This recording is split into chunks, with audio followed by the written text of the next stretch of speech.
Hello everyone, welcome to J career institute. So last class में हम लोगों ने देखा न्यूक्लियोफिलिक सब्स्टिट्यूशन रिएक्शंस पे कुछ एग्जांपल्स, ठीक है ना।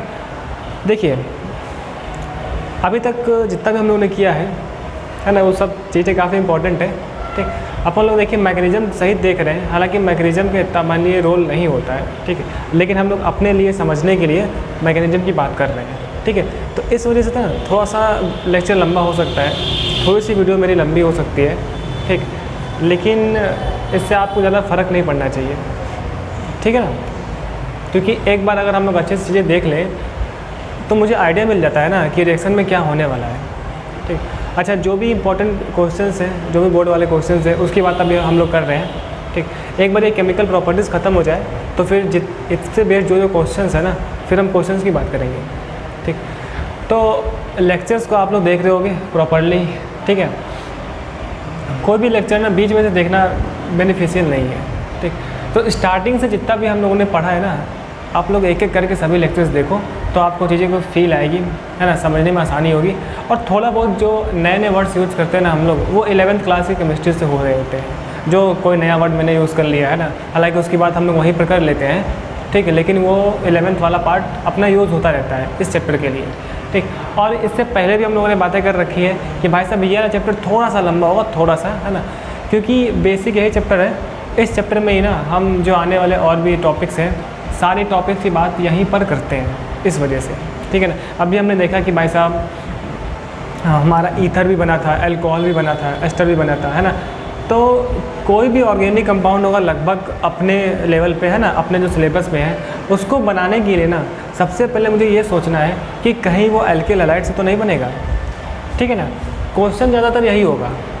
बेसिकली क्या करेगा ना, वो कुछ रिएक्शन करवाएगा, है ना, हाइड्रोकार्बन से उठाता है वो, पहली बात, है ना, एल्कीन का एडिशन दे देगा तो कुछ बन गया, ए बना, फिर इसकी रिएक्शन हुई तो बी बना, फिर सी बना, ठीक है।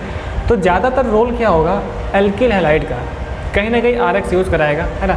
अभी तक जितने भी बात हम लोगों ने की ना, वो हम RX की बात कर रहे हैं, हेलो एल्कीन की बात कर रहे हैं। एरिन्स पे अभी मैं नहीं आया हूँ, है ना। मुझे पता है कि एरोमेटिक सब्स्टिट्यूशन जो होता है हेलोजन का, वहाँ पे मेरे पास हेलो एरिन्स बनता है, तो फिर जो एरोमेटिक केमिस्ट्री वाला मामला होता है, फिर वो सारी बातें अपन लोग करेंगे, ठीक। एक बार ये वाला पोर्शन खत्म हो जाए तब। अभी तक हमने दो टाइप की रिएक्शंस देखी थी, एक तो SN1 रिएक्शन, एक SN2 रिएक्शन, है ना। ये नाम काफ़ी इंपॉर्टेंट, काफ़ी फेमस बनते हैं, ठीक है, राह चलते आपको कहीं भी मिल जाएगा कि SN1 और SN2 काफ़ी इंपॉर्टेंट है, ठीक है ना। अच्छा, SN1 SN2 की तरह ना दो भाई और होते हैं, ठीक है। SN1 में हमने देखा था ना कि यहाँ पर कार्बोकैटायन का फॉर्मेशन हो रहा होता है, ठीक है। फिर SN2 की हम लोगों ने बात की थी, जहाँ पर कोई कार्बोकैटायन बनता ही नहीं है, ठीक है, सिंगल स्टेप की रिएक्शन होती है ना। तो ये सारी पार्ट्स इंपॉर्टेंट मेरे लिए है कि मेरे पास कितने स्टेप में हो रही है, ठीक है, RDS कौन है, कहाँ से हम लोग रेट का एक्सप्रेशन लिखेंगे, ऑर्डर मेरे पास क्या है, मॉलिक्युलरिटी का क्या चक्कर है, क्या फंडा है, ठीक है, ठीक है, ये सारी बातें। अच्छा, तो SN1 की तरह एंड SN2 की तरह दो भाई और हैं जिन्हें मैं बोल रहा था E1 एंड E2। अभी तक जितनी भी बात की हम लोगों ने, वहाँ पर सब्स्टिट्यूशन रिएक्शन की बात की कि भाई साहब सब्स्टिट्यूट हो रहा था, ठीक है, कंपाउंड्स में से एक कंपाउंड यूज़ होकर दूसरे कंपाउंड को, दूसरे एलिमेंट को सब्स्टिट्यूट कर रहा था, ठीक। अभी तक मेरे लिए अल्कोहल ही था कि भाई साहब OH जो था वहाँ से न्यूक्लियोफाइल आ रहा था और वो सब्स्टिट्यूट कर रहा था, ठीक है ना। तो ये बात हुई सब्स्टिट्यूशन पे, ठीक है। अभी हम बात करने वाले एलिमिनेशन रिएक्शंस पे। एलिमिनेशन का सिंपल हिंदी में मतलब क्या है, निकलना, निराकरण, है ना। तो कहीं से अगर किसी को बाहर निकाल दिया गया, आपने सुना भी होगा सीरियल्स वगैरह में, ये उसको एलिमिनेट कर दिया, ठीक है ना। तो एलिमिनेशन का मतलब ये है कि भाई साहब अब की बार मेरे कंपाउंड में से कोई बंदा निकलने वाला है, ना ही जुड़ने वाला है, ना ही सब्स्टिट्यूट होने वाला है, निकलने वाला है, ठीक है। निकलने पर मेरे पास कंपाउंड बनेगा, ठीक है। एक बात अपन लोग को यहाँ पर इम्पोर्टेंट है जो अपन लोग को देख लेना है कि एलिमिनेशन रिएक्शन में प्रोडक्ट क्या बनने वाला है, ये बात इंपॉर्टेंट है, ठीक है। तो अभी हम लोग देख रहे हैं कि जब एलिमिनेशन रिएक्शन होगी तब मेरे पास एल्कीन का फॉर्मेशन होता है, ठीक है। तो जब भी अगर एल्कीन बनने की बात आएगी तो कहीं ना कहीं अपन लोग RX को लेके सोचेंगे, है ना। लेकिन एलिमिनेशन रिएक्शन एल्कीन बनाने के लिए अच्छा मेथड नहीं है, ठीक है, उसकी बात अभी हम लोग करते हैं। तो फिलहाल आज का लेक्चर स्टार्ट करते हैं। चौक कहाँ गई। तो देखिए मैं क्या कह रहा था, थोड़ा सा गेट बंद कर दूँ, ठीक है, तो ये सब चीज़ें देखने के लिए अच्छी लगती हैं, इसको रफ करता हूँ। देखो आप क्वेश्चन को लेकर ज़्यादा टेंशन मत लेना, उसके पीछे ज़्यादा परेशान नहीं होना कि क्वेश्चंस नहीं कराए जा रहे हैं। ठीक है, अभी हम लोग क्वेश्चंस करेंगे तो फिर आपको बहुत ही ज़्यादा मज़ा आने वाला है। कन्वर्जन्स की बात करेंगे, ठीक है, वो सारी बातें एक बार चीज़ें याद रहेंगी ना, जितने भी क्लास में डिस्कस हुआ है वो सब फंडा अगर याद रहेगा ना, तब क्वेश्चन करने में मज़ा आएगा। तो बात करें, देखिए हम लोग बात कर रहे हैं एलिमिनेशन रिएक्शन।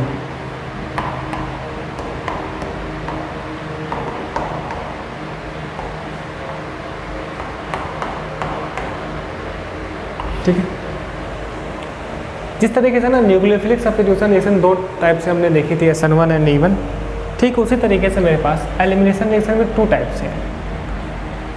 हालांकि और भी चीज़ें यहाँ पर हैं, लेकिन वो अपने सिलेबस का पार्ट नहीं है। जो मुझे पढ़ना है ना, एक तो पढ़ना है मुझे E1, ठीक है, सेकंड पढ़ना है हम लोग को E2। ठीक, ये चौक दरअसल घटिया है। E1 का क्या मतलब है भाई साहब, मुझे पता है कि जो 1 और 2 लिखा होता है ना, ये इसके ऑर्डर को शो कर रहा होता है, ऑर्डर। तो हम इसे बोलते हैं यूनिमोलिकुलर। क्या बोलते हैं भाई साहब, unimolecular elimination reaction. Elimination reaction, ठीक है। अच्छा, 2 का मतलब क्या हो जाएगा, बाईमोलिकुलर।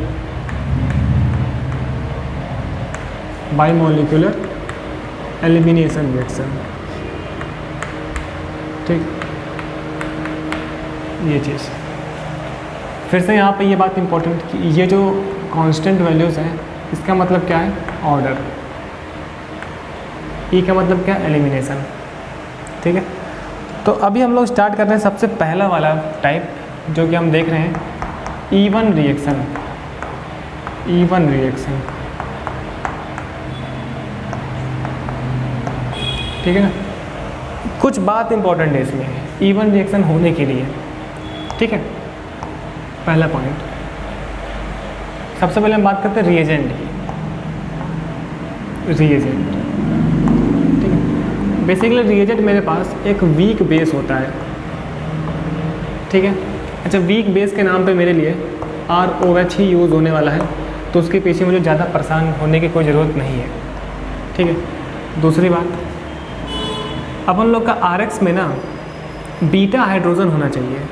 जो अपन लोग RX लेते हैं कंपाउंड, ठीक, वहाँ पर बीटा हाइड्रोजन, ठीक है, मस्ट बीटा हाइड्रोजन होना ही चाहिए, तभी ये रिएक्शन हो ही पाएगी, ठीक है। 2 बात इंपॉर्टेंट है, ठीक। अब देखते हैं यहाँ पर क्या कहानी है, उसकी और इम्पोर्टेंट मैकेनिज्म की बात करते हैं, ठीक है। यहाँ पर और भी बातें जो हम लिखेंगे अभी आगे चल के। एक एग्जांपल लेते हैं हम, उसके थ्रू हम लोग देखते हैं कि किस तरीके से मेरे पास रिएक्शन होती है, ठीक है। मैकेनिज्म कैसे होगा, थोड़ा सा मैं चौक की व्यवस्था कर लूँ। चलिए वाइट ही लेते हैं।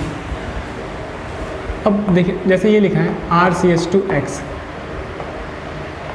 प्लस, एक मेरे को बेस लेना है, तो वीक बेस के नाम पे ROH यूज होता है, तो मैं यूज़ कर रहा हूँ CH3CH2OH, ठीक है।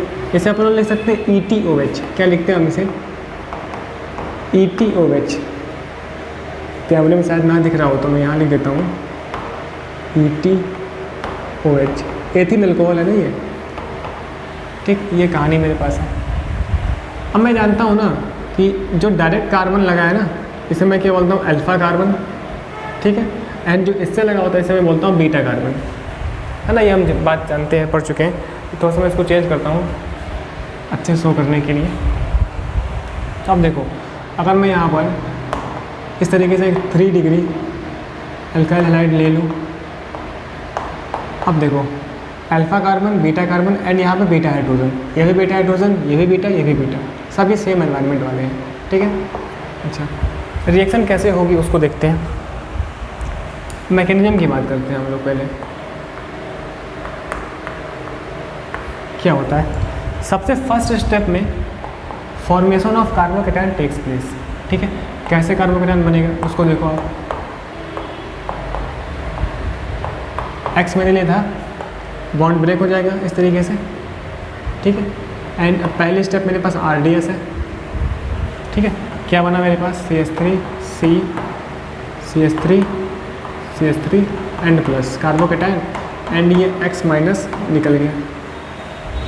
ठीक है, सेकंड स्टेप मेरे पास फास्ट स्टेप होती है। ठीक है, जब ये जो वीक बेस है ना, ये वीक बेस अटैक करता है उस कार्बोकेटाइन पे। ठीक है, उसको देखते हैं हम लोग। देखिए CH3 CH2OH एथिल अल्कोहल है, ऑक्सीजन पे 2 लोन पेयर होता है। ठीक है, ये बात हम जानते हैं। अब देखिए ये बना मेरे पास एक टर्सरी कार्बोकेटाइन जो कि ज़्यादा स्टेबल है। इसका मतलब कि ना यहाँ पे कार्बोकेटाइन की स्टेबिलिटी के लिए रीअरेंजमेंट हो सकता है।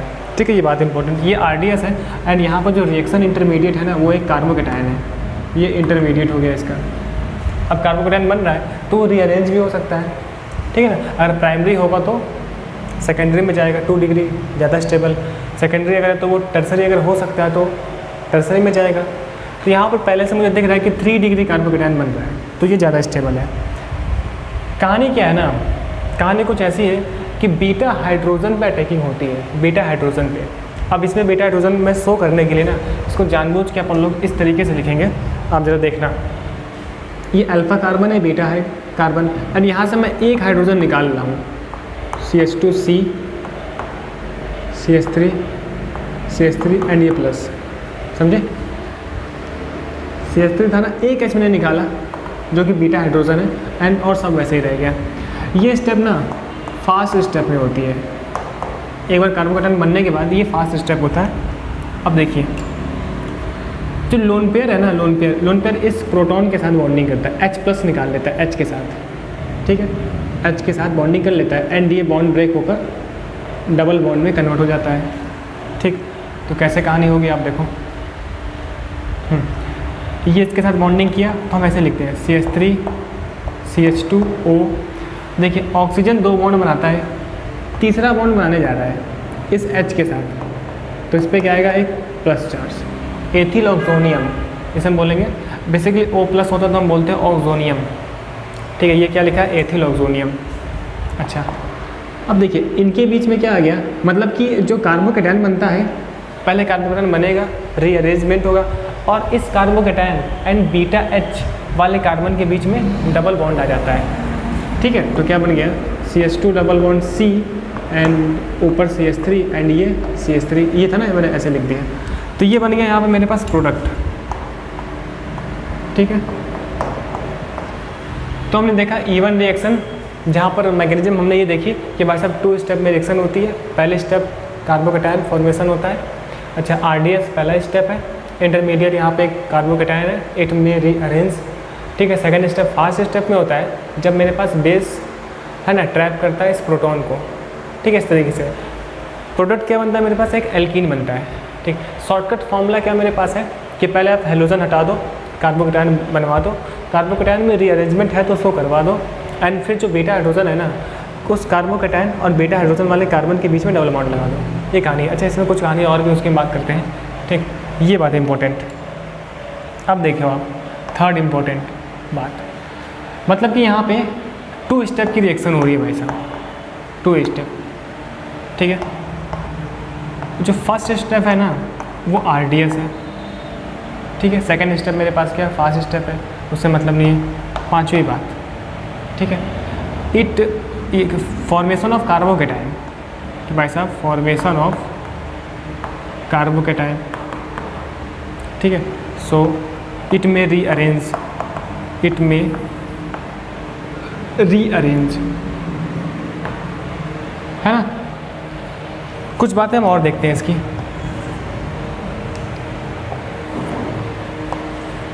हम बात करते हैं इसके काइनेटिक्स पे बात करते हैं।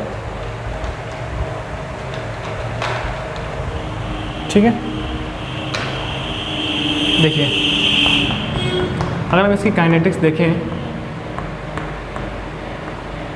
तो जो मेरे पास रेट है ना भाई साहब, रेट डायरेक्टली प्रोपोर्शनल है कंसंट्रेशन ऑफ RX के ऊपर। RX का मतलब ये जो हमने लिया एल्किल हैलाइड इसके ऊपर। ठीक है, मतलब क्या है कि भाई साहब जो rate is equal to K RX। दो बातें करते हैं हम लोग, जानते हैं। पहली बात ऑर्डर की, ऑर्डर मुझे पता है कि एक्सपेरिमेंटली फैक्ट होता है, एंड इस रिएक्शन के लिए ऑर्डर क्या आता है 1 आता है, जो कि एक्सपेरिमेंटल हम देख के नहीं बता सकते। सेकेंड बात करते हैं हम लोग मॉलिक्यूलरिटी की। मॉलिक्यूलरिटी,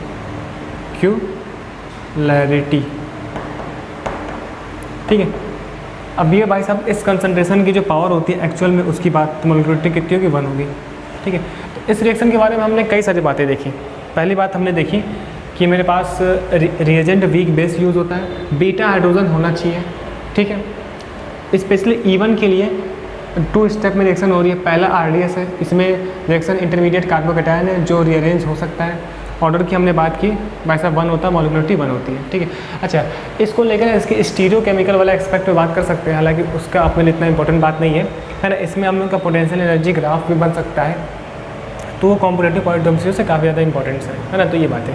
तो हमने ये देखा कि एक फंडा हमने ये देखा ना कि भाई साहब आप इस X को हटा दो, कार्बोकैटायन बनवा दो, उसको रीअरेंज करवा दो एंड बीटा हाइड्रोजन से के पास जो कार्बन है उसके बीच में डबल बॉन्ड लगा दो, ठीक। तो अगर हम इसका शॉर्टकट देखें ना कि भाई साहब अगर मैं यहीं से लिखना चाहता तो क्या बनता, देखो X को हटा दिया, कार्बोकैटायन बना, तो ये कार्बोकैटायन, अब ये सभी कार्बन क्या है, आइडेंटिकल है, सभी बीटा कार्बन है, तो कहीं से आप हटा दो। तो मैं अगर इनके बीच में लगा दूँ तो क्या बन जाएगा, CH2 डबल बॉन्ड C, ऊपर CH3 एंड ये क्या हो गया CH3, ठीक है। ये एक एल्कीन बन गया, नाम क्या हो जाएगा 1 2 3 2 मेथिल प्रोप 1 इन, ठीक है। तो नाम तो आप लोग लिख लो, IPSC की बात कर चुके हैं अपन लोग। ये हो गया एल्कीन। इसमें कुछ खास बातें होती हैं, खास बातों की भी हम बात करते हैं। पहले आप इतना लिख लें, ठीक है, ठीक है। फर्स्ट स्टेप RDS है वगैरह ये, ठीक है भाई साहब। इतना आप लिखे तो हम आगे बढ़ते हैं, तब तो वीडियो को पॉज कर लो, आप इतना लिख लो।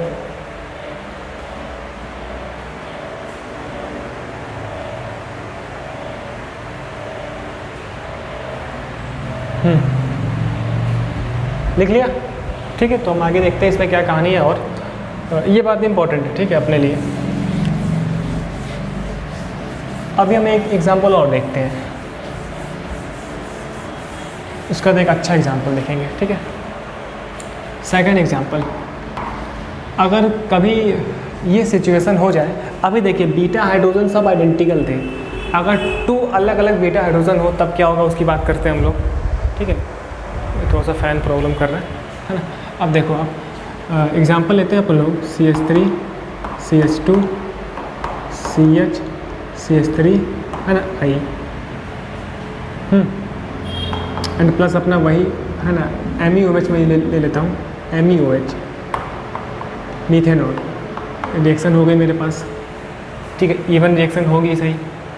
मैकेनिज्म देखता हूँ मैं पहले, मैकेनिज्म क्या होगा सर, कार्बोकैटायन का फॉर्मेशन पहले होगा, कैसे, CH3 CH2 CH के साथ I लगा हुआ है एंड अपना CH3, ठीक है। मैं जानता हूँ कि ये भाई साहब I इस तरीके से ब्रेक हो जाता है एंड पहला स्टेप मेरे पास RDS है जो कि स्लो स्टेप होती है ना, एंड मेरे पास बन गया CH3 CH2 CH CH3 and बन गया कार्बोकैटायन, ठीक है। अब देखो ये कार्बोकैटायन 2 डिग्री कार्बोकैटायन है, दिख रहा है 2 डिग्री, 3 to 5 अल्फा हाइड्रोजन है।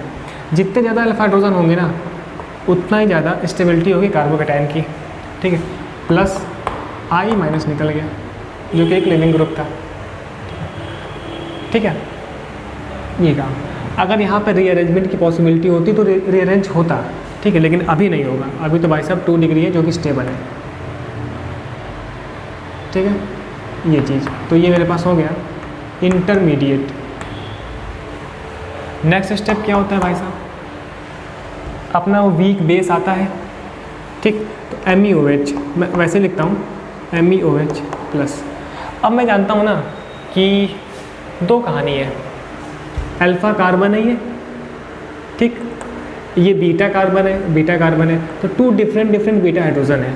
तो यहाँ पे 2 तरीके से रिएक्शन हो सकती है। अगर एक बार ये हाइड्रोजन के एलिमिनेशन से रिएक्शन हो एंड अगर इस हाइड्रोजन के एलिमिनेशन से रिएक्शन हो, कैसे कैसे, पहले मैं इस बीटा हाइड्रोजन को शो करता हूँ, ठीक है ना। अगर मैं लिख दूँ CH3 CH एंड ये H, ठीक है, CH प्लस CH3, तो ये स्टेप क्या होगी, फर्स्ट स्टेप में होने वाली है, समझ में आ रहा है।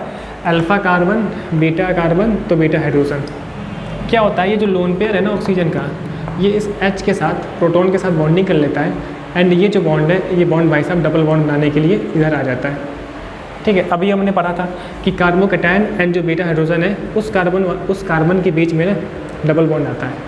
तो यहाँ से मुझे मिल जाएगा, अगर मैं देखूँ CH3, ठीक है, CH double bond CH CH3 plus जो अपना ये मिलेगा इसे MEO, ठीक है, H2 प्लस, है ना, ये वाला H के साथ बॉन्डिंग हो जाएगा तो H2 हो जाएगा MEO प्लस। ठीक है, इससे मुझे कोई मतलब नहीं। पहला प्रोडक्ट ये बना, इसी में एक और हो सकता था, दूसरा मैं लिखता हूँ। अगर ये कांड हो जाता, ये जो बीटा हाइड्रोजन है ना, अगर मैं उसको शो कर लूँ, देखिए कैसे, CH3 CH2 CH प्लस, ठीक है ना, CH2 एंड ये वाला H, ठीक, ये भी तो है alpha carbon beta carbon and यहाँ पे बीटा हाइड्रोजन। तो एक बार ये बॉन्डिंग हो सकती थी कि भाई साहब ये जो लोन पेयर है ना, इस H के साथ बॉन्डिंग कर ले, एंड ये जो बॉन्ड है ये ब्रेक हो जाएगा इस तरीके से डबल बॉन्ड में कन्वर्ट होने के लिए, है ना। हमने पढ़ा था कार्बोकैटायन एंड जो बीटा कार्बन है, यहाँ पे जो हाइड्रोजन है, इस बीटा कार्बन के बीच में बॉन्डिंग होती है, एल्कीन बनता है। ठीक है, सो ये दोनों स्टेप सेम ही है, तो ये फास्ट स्टेप में हो जाएगा। तो सर क्या बना है, ये बना ना CH3 CH2 single bond CH double bond CH2 plus फिर अपना वही MEO प्लस H2। चाहो तो एक लोन पर दिखा सकते हो आप यहाँ पे, ठीक है, ये चीज़। अब आप देखना सेकंड प्रोडक्ट ये बना, ठीक, ये चीज़। इसका मतलब ये है कि अगर मेरे पास 2 डिफरेंट बीटा हाइड्रोजन होते हैं तो 2 प्रोडक्ट बनता है। अब इसमें से स्टेबल कौन, ठीक है ना, स्टेबल कौन, मैं यहाँ लिखता हूँ। पहला प्रोडक्ट ये बना था CH3, थोड़ा सा स्पेस कंज्यूम करते हैं हम लोग, CH double bond CH CH3 plus second ये बना था CH2 CH डबल बॉन्ड, ये चीज़, ठीक। अब एक बात मैं जानता हूँ भाई साहब, एल्कीन की स्टेबिलिटी के लिए अपन लोग अल्फ़ा हाइड्रोजन देखा करते हैं। जितने ज़्यादा अल्फ़ा हाइड्रोजन उतना ही एल्कीन की स्टेबिलिटी ज़्यादा होगी। तो अगर मैं देखूँ ना, तो इस डबल बॉन्ड से जो नेक्स्ट कार्बन है वहाँ पे जो हाइड्रोजन है वो क्या है, अल्फ़ा हाइड्रोजन है। तो इस डबल बॉन्ड से नेक्स्ट कार्बन एक ये है एंड नेक्स्ट कार्बन एक ये है। तो यहाँ पे जो हाइड्रोजन है ना, उसे मैं बोलता हूँ alpha hydrogen. So 3 and 3 6 alpha hydrogen. तो मतलब इस एल्कीन के पास 6 अल्फ़ा हाइड्रोजन है, ठीक है। अच्छा, डबल बॉन्ड से जो नेक्स्ट कार्बन है उस पर हाइड्रोजन, तो यहाँ पे क्या है, 2 अल्फ़ा हाइड्रोजन है, ठीक, ये चीज़। मतलब कि इस वाले एल्कीन की स्टेबिलिटी ज़्यादा होगी। या फिर हम लोग एक वर्ड यूज़ करते हैं, more crowded alkene is more stable, है ना। क्राउडिंग का मतलब ये है कि कितने एल्किल ग्रुप से जुड़ा हुआ है डबल बॉन्ड, ठीक है।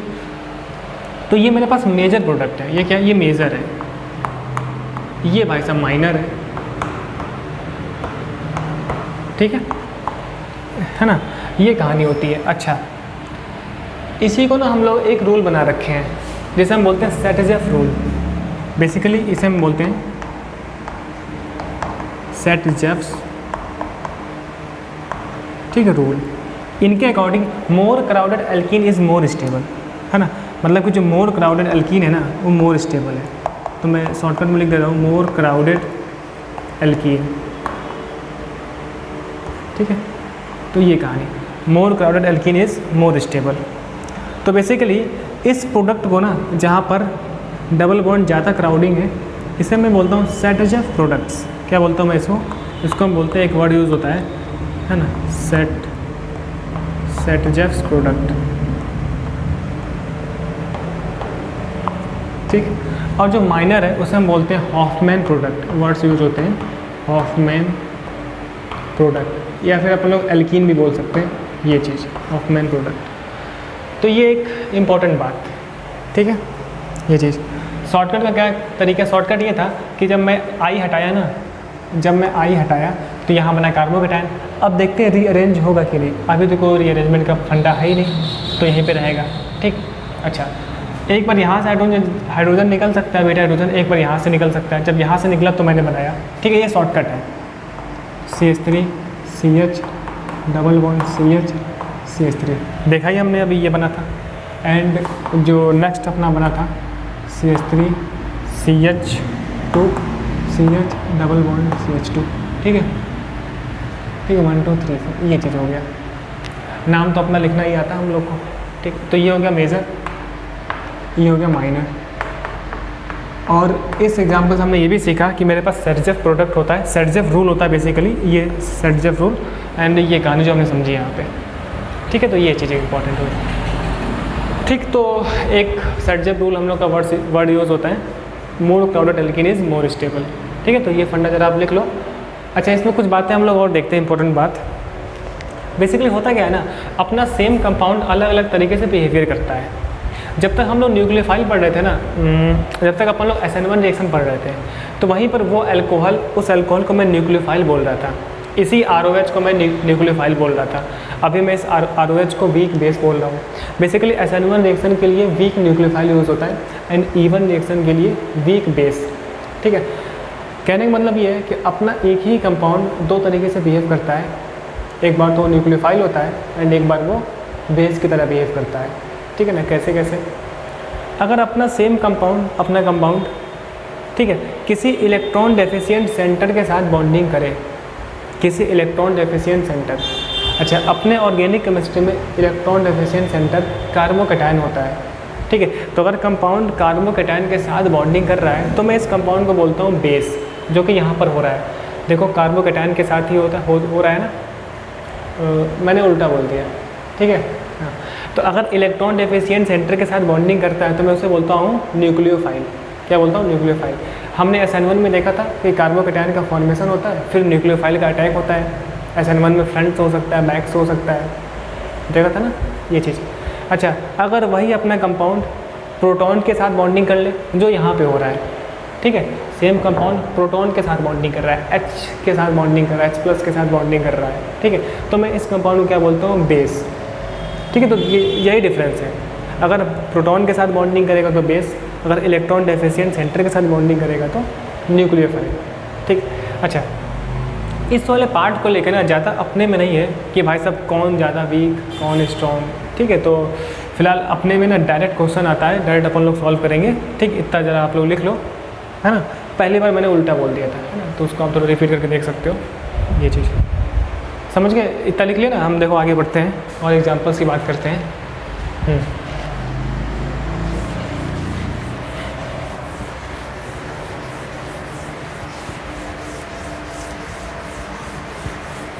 तो हमने ये देखा ना कि कार्बोकैटायन की स्टेबिलिटी भी अल्फा हाइड्रोजन से बढ़ती है, जिसे अपन लोग हाइपर कंजुगेशन बोल रहे होते हैं, एंड एल्कीन की स्टेबिलिटी ना अल्फा हाइड्रोजन से बढ़ती है। अच्छा, और ये जो मोर क्राउडेड एल्कीन था, इसे मैं बोलता हूँ सेटजेफ प्रोडक्ट, और इस रूल को मैं बोलता हूँ सेटजेफ रूल, ठीक है। एक एग्जांपल हम और लेते हैं जहाँ से मैं ये बताऊँगा कि रीअरेंजमेंट भी होता है। अच्छा, अभी तक अपन लोग सब ओपन चेन कंपाउंड ले रहे हैं, यहाँ पर साइक्लिक कंपाउंड्स भी हो सकते हैं, लेकिन उसका अभी मुझसे कोई मतलब नहीं है। जैसे कि ये लगाओ CH3 CH3 CH, ठीक है, I CH2 CH3, ठीक है, फिर अपना वही ETOH रिएक्शन हुई। इसको देखते हैं हम लोग, ठीक है, इसको देखते हैं क्या कहानी है। ये एग्जांपल थोड़ा सा डिफरेंट है, क्योंकि अगर रीअरेंज होता है ना तो अपन लोग डायरेक्ट देख के प्रोडक्ट नहीं बता सकते हैं, मैकेनिज्म पहले देखते हैं। अभी तक जितने भी हमने एग्जांपल्स देखे, वहाँ पर कार्बोकैटायन स्टेबल वाला ही बन रहा था, वहाँ पर रीअरेंज नहीं हो रहा था, है ना। सबसे पहले क्या काम होगा? फॉर्मेशन ऑफ कार्बोकैटायन कैसे होगा? देखो आप CH3 C CH3 CH3, ठीक है, CH CH2 CH3, ठीक, एंड ये X, तो ये बॉन्ड ब्रेक हो जाएगा ऐसे। ये अपना RDS है, ठीक, क्या बना देखो आप, CH3 हो गया C CH3 and CH3 and our CH क्या हो गया? Carbocation and CH2 CH3 plus I-, ठीक है, Br भी हो सकता था। ये कहानी। अब आप देखो ये पार्ट ना मैं वहाँ लेके समझाता हूँ, थोड़ा सा समय लेंगे हम लोग समझने में। जैसे आप ये देखो,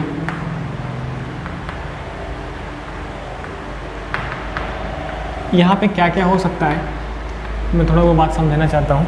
अब देखो, ये कार्बोकैटायन है, इस कार्बोकैटायन से जो नेक्स्ट कार्बन है ना, वो क्या होता है, अल्फा कार्बन। नेक्स्ट कार्बन क्या होता है, अल्फा कार्बन। ठीक है, अल्फा कार्बन पर जो हाइड्रोजन होता है उन्हें मैं क्या बोलता हूँ, अल्फा हाइड्रोजन। तो यहाँ तो कोई हाइड्रोजन है ही नहीं, यहाँ पर हाइड्रोजन है कितने, 2, मतलब 2 अल्फा हाइड्रोजन यहाँ पर है। ठीक है, अच्छा, कार्बोकैटायन में शिफ्टिंग हुआ करती है, शिफ्टिंग, हाइड्राइड शिफ्ट होता है, मिथाइल शिफ्ट होता है। ठीक है, तो 2 पॉसिबिलिटी थी मेरे पास। एक पॉसिबिलिटी ये कि अगर यहाँ से हाइड्रोजन शिफ्ट हो जाए, यहाँ पर चला जाए, तो यहाँ पे कार्बोकैटायन बन जाएगा। कैसे, देखो CH3 CH3 हम ऐसे बोलते हैं ना 1,2 हाइड्राइड शिफ्ट, 1,2 हाइड्राइड शिफ्ट, इसे हम बोलते हैं 1,2 के बीच में हो रहा है। तो ठीक, क्या हुआ, एक H यहाँ पे आया तो ये क्या हो गया, CH2, एक H यहाँ से निकल गया तो इस पे आ गया कार्बोकैटायन, एंड ये हो गया CH3। ठीक है, इसे हम बोलते हैं हाइड्राइड शिफ्ट। अब देखो, ये अल्फा कार्बन, ये अल्फा कार्बन, अल्फा कार्बन पे जो हाइड्रोजन, अल्फा हाइड्रोजन, तो 3 और 2 मतलब यहाँ पर हो गया 5 हाइड्रोजन, 5 अल्फा हाइड्रोजन, मतलब कि स्टेबिलिटी बढ़ी ना। एक काम और होता है यहाँ से, मिथाइल शिफ्ट भी होती है ना, अपन लोग 11वीं क्लास से पढ़ते हैं ये सब चीज़ें। अगर पूरा मिथाइल यहाँ से जाके इस कार्बन से लग जाए, ठीक है, मिथाइल कार्बन से लग जाए यहाँ पर, तो यहाँ पे आएगा पॉजिटिव एंड यहाँ बन जाएगा मेरे पास, ठीक है, मिथाइल शिफ्टिंग हो जाएगी। तो अगर मैं वो लेके देखूँ तो आप देखो क्या होगा, CH3, ठीक है, CH, मिथाइल शिफ्ट हो रहा है ना, तो ये मिथाइल इसके साथ लग जाएगा CH3, एंड यहाँ पे तो लगा CH2 CH3 ये वाला पार्ट। ठीक, इस पे क्या आ गया, प्लस चार्ज। ठीक है, ये तो हम इसको लिखते हैं 1,2 मिथाइल शिफ्ट।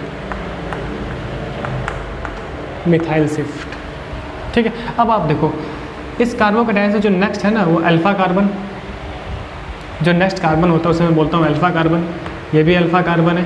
जो नेक्स्ट है अल्फा कार्बन, ये भी अल्फा कार्बन है जो नेक्स्ट है। तो एंड अल्फा कार्बन में जो हाइड्रोजन, अल्फा हाइड्रोजन, तो 3, 3, 6 एंड 7, यहाँ पर क्या हो गया, 7 अल्फा हाइड्रोजन। तो देखो स्टेबिलिटी ज़्यादा है यहाँ पे, दिख रहा है। ठीक है, ये यहाँ शिफ्ट हो गया, कार्बोकैटायन यहाँ बन गया। तो इस तरीके से अब देखो, स्टेबल कार्बोकैटायन ये वाला है, तो मेरे पास मिथाइल शिफ्टिंग होगी।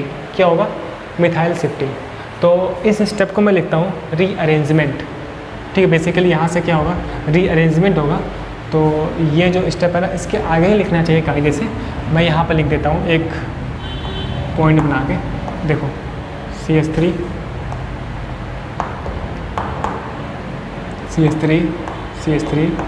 CH plus CH2 CH3। ठीक, क्या हुआ है भैया, 1,2 मिथाइल शिफ्ट, 1,2 मिथाइल शिफ्ट। ठीक, तो ये मिथाइल यहाँ पे शिफ्ट हो गया। बेसिकली इनके बीच में ना एक TS बनती है, वो बात की बात है। CH3 कार्बोकैटायन, ठीक है, CH इसके साथ लग गया methyl, and our CH2 and CH3, ये वाला सेम कांड हो गया। 3, 3, 6 एंड ये 7। ठीक है, 7 अल्फा हाइड्रोजन, ज़्यादा स्टेबिलिटी। अब क्या होगा, अब सेकंड स्टेप में मुझे पता है कि जो मेरे पास जो वीक बेस आता है ना, ETOH, अब ये अटैक करता है।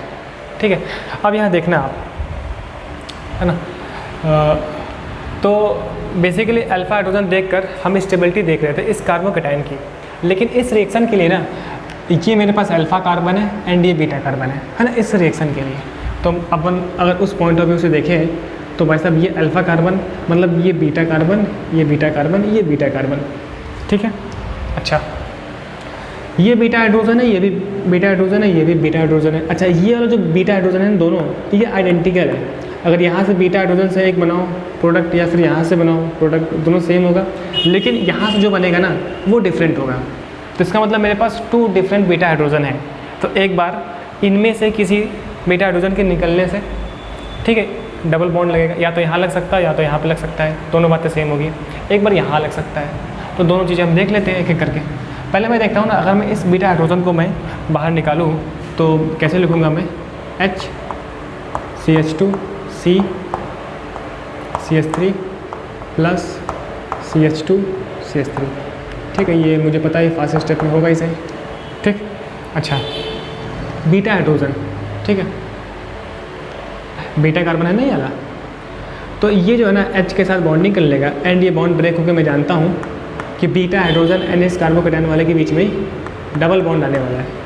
ठीक है, तो क्या बन जाएगा, पहले मैं लिखता हूँ product CH2 double bond C CH3 single bond CH2 CH3।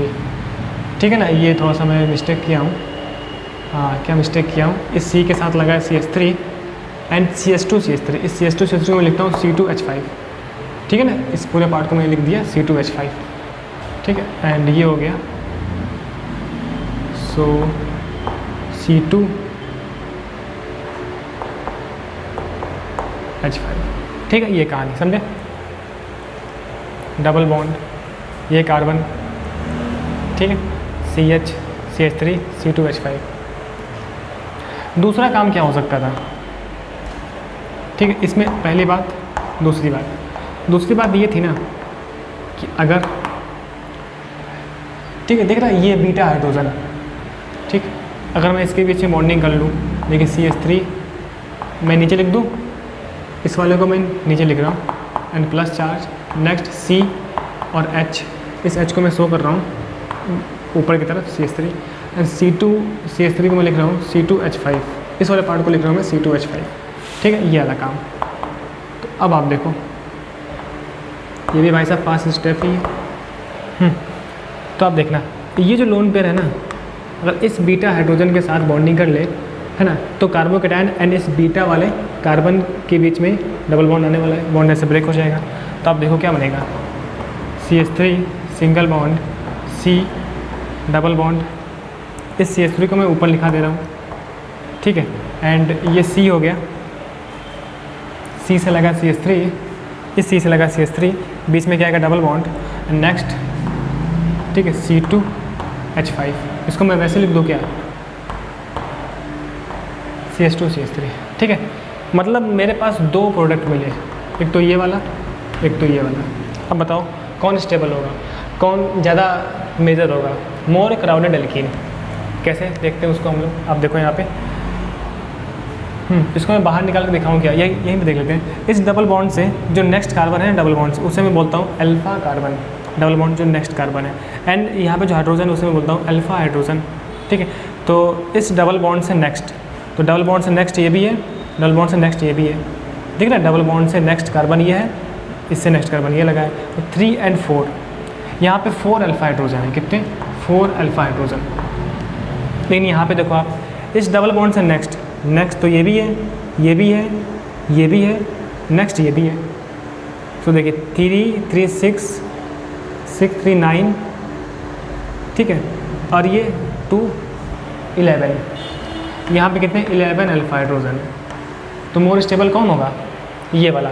कैसे, यहाँ देखो ना, डबल बॉन्ड से नेक्स्ट, तो हर नेक्स्ट, ये भी नेक्स्ट है, ये भी नेक्स्ट है, ये भी नेक्स्ट है, ये भी नेक्स्ट है, डबल बॉन्ड से नेक्स्ट वाला, ये भी नेक्स्ट है, ये भी नेक्स्ट है, ये है क्या, नहीं।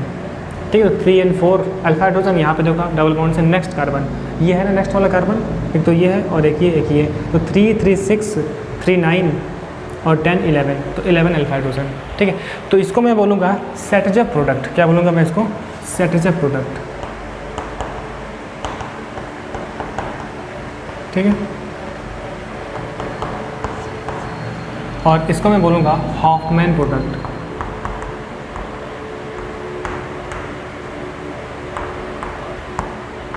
ठीक है, हॉफमैन प्रोडक्ट, सही है ये चीज़।